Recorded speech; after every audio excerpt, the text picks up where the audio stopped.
Hello everyone, this is Rexar of the YouTube channel NotQuiteThereGaming, and today I will be bringing you a new series. Hopefully. It's something I really want to do, and I'm gonna start with an episode that has a very long title. I'm sorry, it's partly my fault because I need to prefix the series name, but partly not my fault because the game in question has a very long name. I'm hoping to do this series because I want to expose people to maybe games that they haven't played before. And while I know that my following isn't that big, any chance I have of doing that, of exposing people to games that I think are good and they maybe might not have been interested in before, is a chance that I want to take. Also, I'm doing this series because I want you guys to understand where I'm coming from, what my gaming background is. So you're gonna see a lot of games that I've played before and games that I still play, but mostly games that I probably don't feel confident enough in my knowledge of them to do an extended series like a sub-series of Visionary Advice in, or a Let's Play or something along those lines. We're gonna start with a game that embodies a entry point into a franchise, into a story universe that I hold very dear, and that is Warhammer 40k, Warhammer 40,000. Warhammer 40k Dawn of War 2 Retribution is the game in question. It's a game that I've been playing again recently. It's a little old, I think it's about 3 years old at this point, which means that if you find your interest piqued by this video, you probably have a very good chance of finding it on sale somewhere. And I wholeheartedly recommend that you give it a go. With that in mind, let's try a brief sales pitch of the game. Why would you want to buy Warhammer 40k Dawn of War 2 Retribution? Dawn of War 2 Retribution is a real-time strategy game focused on unit tactics rather than a strategy element. It is very rich in story, and it will let you experience the Warhammer 40k universe for the first time in an easy and accessible way. It is composed of a campaign mode, a last stand mode, and a traditional multiplayer mode. Each of them offer some unique possibilities and opportunities to experience the Warhammer 40k universe, and also to have fun in ways that are not so much Warhammer 40k, but the adaptation of Warhammer 40k to video gaming, to PC gaming. So we're gonna get into the details a bit now. Firstly, the campaign mode. The campaign mode in Dawn of War 2 Retribution is very much focused on story, on unit tactics, on using heroes or switching them out for elite bodyguard units as you see fit for each individual mission. You can outfit your heroes with items that you find in missions or items that you gain as mission rewards, and you can also fiddle with sort of a talent tree, a very limited talent tree that can help you customize your heroes. This all leads to high customization of your armies and an interesting setting for powerful, satisfying hero usage, for powerful units doing a lot of damage, a lot of work towards your objective. Resources in this campaign mode are acquired as one-offs. You don't actually mine anything. If you capture a resource point, if you find resources in a box, you get those resources as a given amount, not an ongoing mining. income. So you're very limited in every mission as to what you can do, though in the more difficult missions, the ads, the trash mobs for bosses, for example, will sometimes drop resource bundles, so you can regroup and get another army if you failed the first time with your first army. As I've said, the campaign mode is centered around heroes and elite units. You can also make regular units out of various shapes of reinforcement points, but these are less effective than your heroes and elites, of course, and these will cost you a pretty penny. But they will help you experience what it will be like to play the multiplayer mode later, which is a bit different. Now, for campaign mode and for multiplayer mode, the factions that you can choose are Imperial Guard, Space Marines, Eldar, Orcs, Chaos Space Marines, and Tyranids. Now, these are not all of the factions of Warhammer 40k, not by far, but they are interesting factions. They are surely missing some fan favorites, but you can get a good taste of the diversity that you can expect from Warhammer 40k. And before you say something, no, the Tyranids did not rip off the Zerg. The Zerg ripped off the Tyranids. They came first.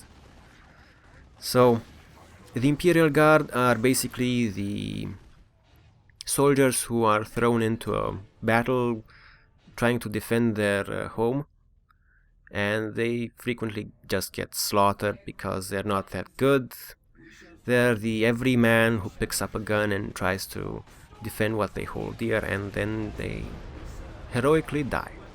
The Space Marines are the Emperor's chosen, the super troopers of the Imperium of Man.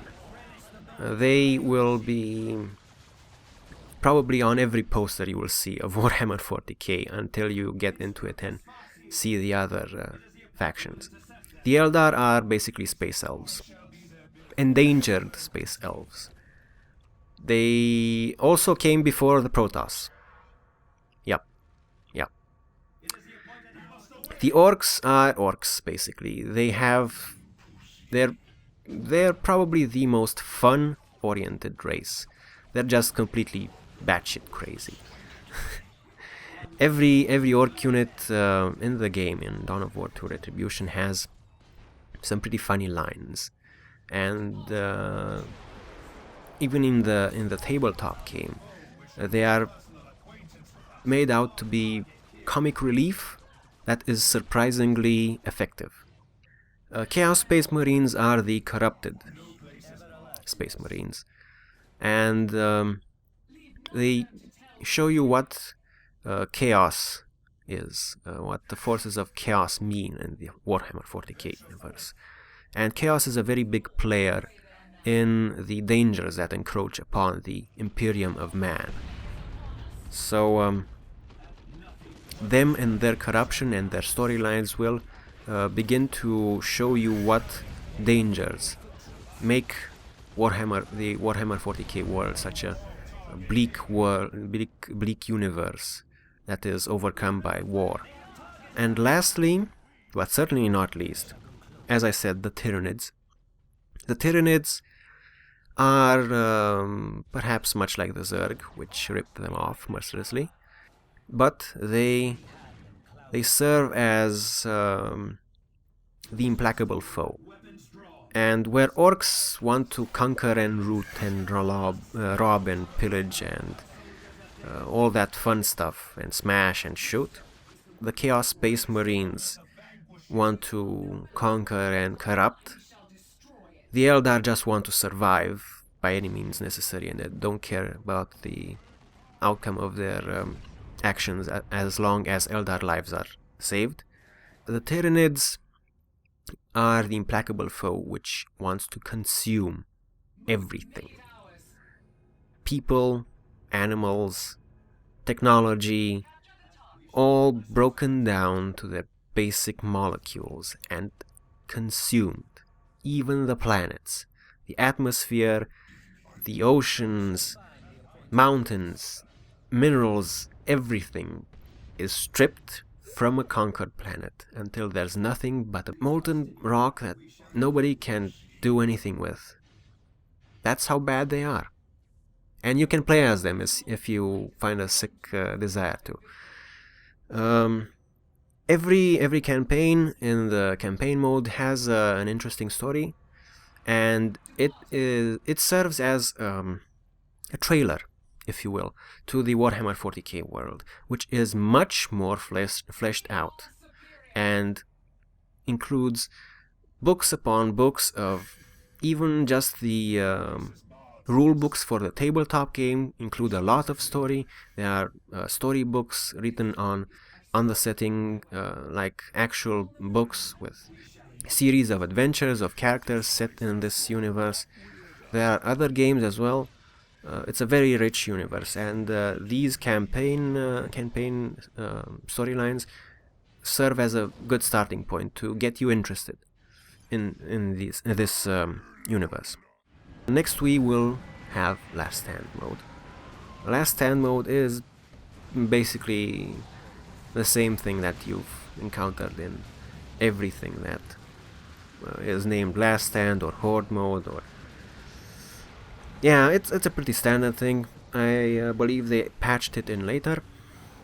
You can adventure with two of your friends, and with them you survive waves of enemies coming at you and trying to kill you, basically. It's pretty straightforward. The customization of heroes is different from campaign mode, and it offers persistent progression, so you have something to look forward to every game. You might unlock a new item that gives you a new skill, or you might find a new synergy with the items that you discarded previously. So it's an interesting little story gameplay mode that you will find yourself probably liking, even if you just play a little bit here and there. This is actually why I came back to this game recently, and I had a lot of fun with it. In Last Stand mode you will have the same factions, but only one hero of each. You will have the Imperial Guard Lord General, the Space Marine Captain, the Eldar Farseer, the Orc Mech Boy, the Chaos Space Marine Sorcerer, and the Tyranid Hive Tyrant, with the Tau Shaz-O Commander added in as DLC that you can purchase. They're all interesting heroes, and you can develop them in interesting ways, so you might want to give that a go. The multiplayer component is not so much a traditional RTS, but an RTS focused on unit tactics, which forgoes base building entirely, and also forgoes resource collection, because you need to capture resource points and hold those resource points from being taken by the enemy. There are only two resources: requisition and energy, I believe, and with those you can make new units, upgrade your heroes, of which you can choose one of 3 for each faction when you're playing a multiplayer game. Their upgrades in multiplayer are much more limited. You have 3 categories of upgrades from which you can choose. You have 3 choices for each category, and you can only choose one piece of equipment to upgrade your hero with. You also have non-elite normal units and sort of mega unit at the end of the tech tier, which you can make if you want. Every unit has its particular uses, and they also not so much closely mirror, but they try to bring the tabletop units into a PC real-time strategy. That is, they try to serve the same purpose as the tabletop units, which they closely resemble physically, but they do so by adapting to the PC RTS. You also have 4 commander powers, dependent on which hero you pick. These commander powers charge up as you fight, as you kill enemy squads, and some of them can be very devastating or very useful. And all this leads to a very dynamic, unit-focused real-time strategy multiplayer.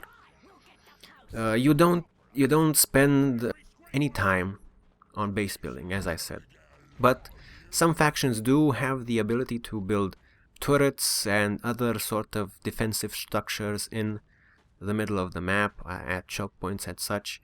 You have deployable units with machine guns and stuff, and you have vehicles almost in a class of their own.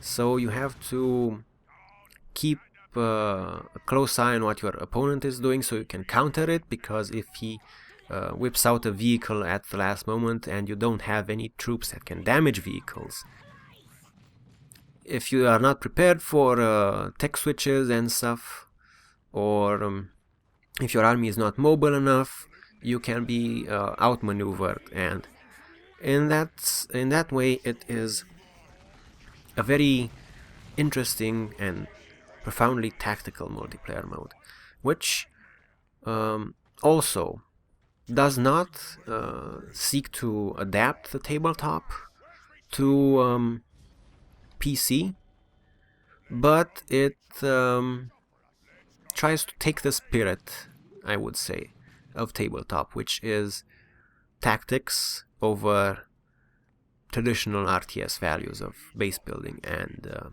resource gathering. In the multiplayer, the resource nodes that you capture give you an income every few seconds or so. So they're not one-offs like the campaign mode. You can also choose to paint your armies, which is a very big part of the Warhammer 40k tabletop game, but the options that you are given in Dawn of War 2 Retribution are pretty nice to begin with. So unless you want to paint your army completely pink, or paint it to a specific chapter of Space Marines, for example, that isn't represented in the game, you probably won't be very interested in the army painter, though it's an interesting feature that brings part of the soul of the tabletop game into the PC RTS. So to summarize, Dawn of War 2 Retribution attempts to bring you into the story of Warhammer 40k, which is a very rich story. It throws a run-of-the-mill last stand horde mode at you because of popular demand, I believe it was, which is an interesting adaptation of Warhammer 40k to that sort of gameplay. It also attempts to give you a multiplayer mode that captures some of the core tenets of Warhammer 40k, the strong emphasis on unit tactics as opposed to traditional RTS base building and resource collection, and is perhaps a modest entry point into what you could expect out of Warhammer 40k tabletop.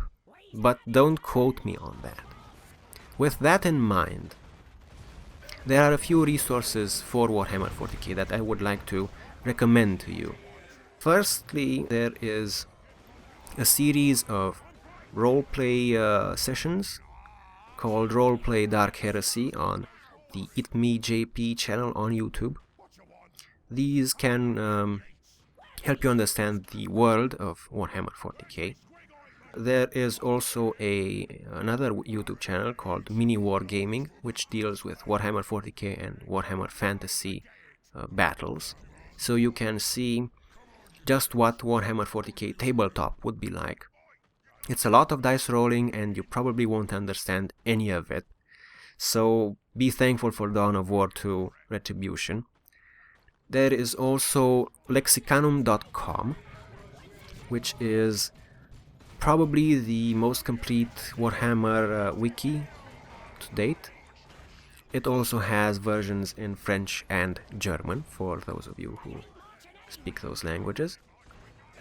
Of course, there are resources associated with the Warhammer 40k tabletop game, which I cannot go into because I'm not myself into it. The biggest problem with Warhammer 40k tabletop is you have to have a community, and you have to spend a lot of money, and I don't have either.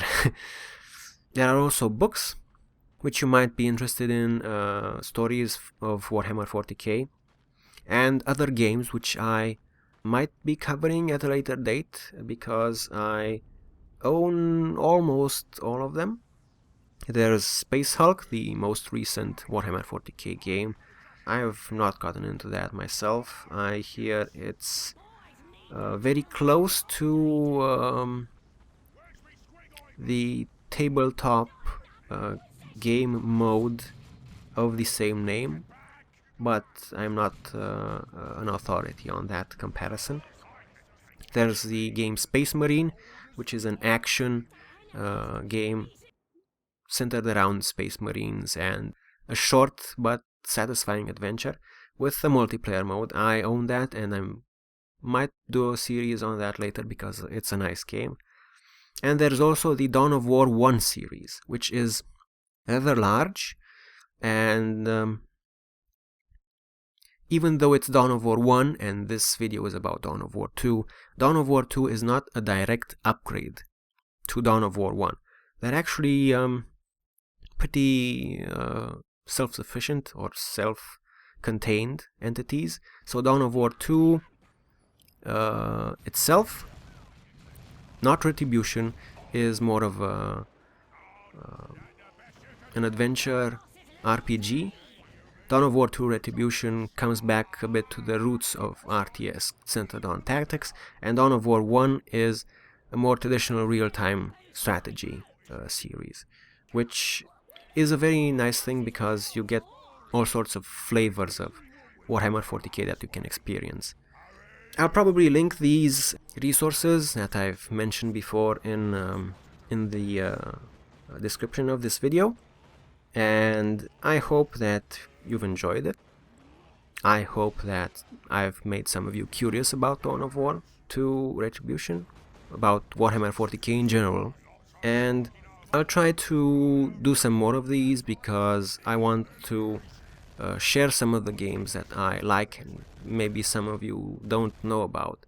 Some of them are actually obscure, I promise. This one was a bit more mainstream than perhaps I would have liked to, but it serves as a good starting point, I believe.